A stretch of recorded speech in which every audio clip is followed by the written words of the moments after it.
Hey everybody, this is Janet with just a few minutes of encouragement for you from the Word as we go through the fast. I'm going to begin by reading a kind of a wild story out of Mark 9. I'm reading from the Passion Translation. To set the story up, I'll just tell you. So a man basically comes to Jesus and says he has his son who is possessed by a demon. And this demon makes him mute and does different really horrible things.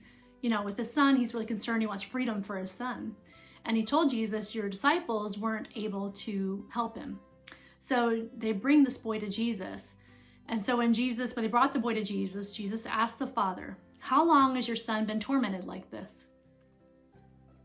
Since childhood, he replied. It tries over and over to kill him by throwing him into fire or water. But please, if you're able to do something, anything, have compassion on us and help us. Jesus said to him, what do you mean if? If you are able to believe, all things are possible to the believer.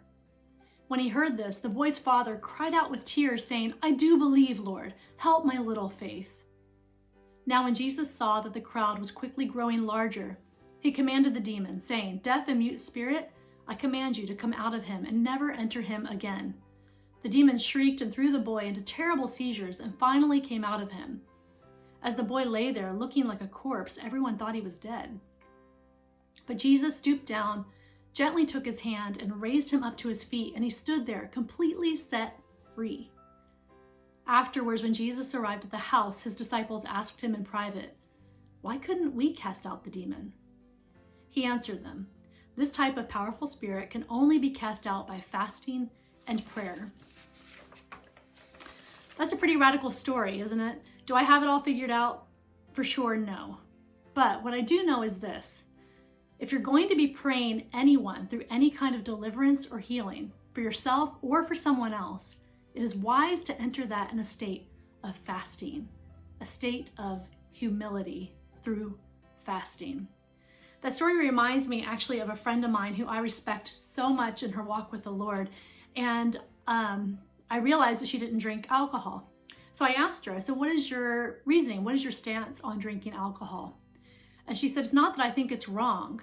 She said, but I want to be 100% ready for anything God brings in front of me all the time. She said, if I drink alcohol, my senses are dulled and I can't be 100% all in to whatever situation God brings in front of me. So if someone needs a ride somewhere, if someone needs me to pray over them, if I need to be reciting scripture over someone, and my senses are dulled and I can't think clearly because of the effects of alcohol, I'm not able to do what I believe God's asking me to do. And so that's her choice. She's chosen to just not drink alcohol. That's an area of denial that she walks in because she wants to be humbly available to her God for anything he brings in front of her. It's a place of self-denial, a place of not giving into an indulgence for the sake of advancing God's kingdom. In the book of Psalms, David says that he humbled himself with fasting. And then in the book of Hebrews, we read again about getting rid of hindrances. Maybe you've heard the scripture before. Hebrews 12, 1-3. Therefore, since we are surrounded by so great a cloud of witnesses, let us also lay aside every weight and sin which clings so closely, and let us run with endurance the race that is set before us, looking to Jesus, the founder and perfecter of our faith, who for the joy that was set before him endured the cross, despising the shame, and is seated at the right hand of the throne of God. My hope is that you don't fast this month and say, wow, that was really great. I experienced God in a powerful way and I liked it. I can't wait to do that next January. The hope is that fasting becomes a regular discipline of self-denial in your life and in your ministry. Do you have an area of your life and it seems like the demons just won't leave? Fast. Deny yourself.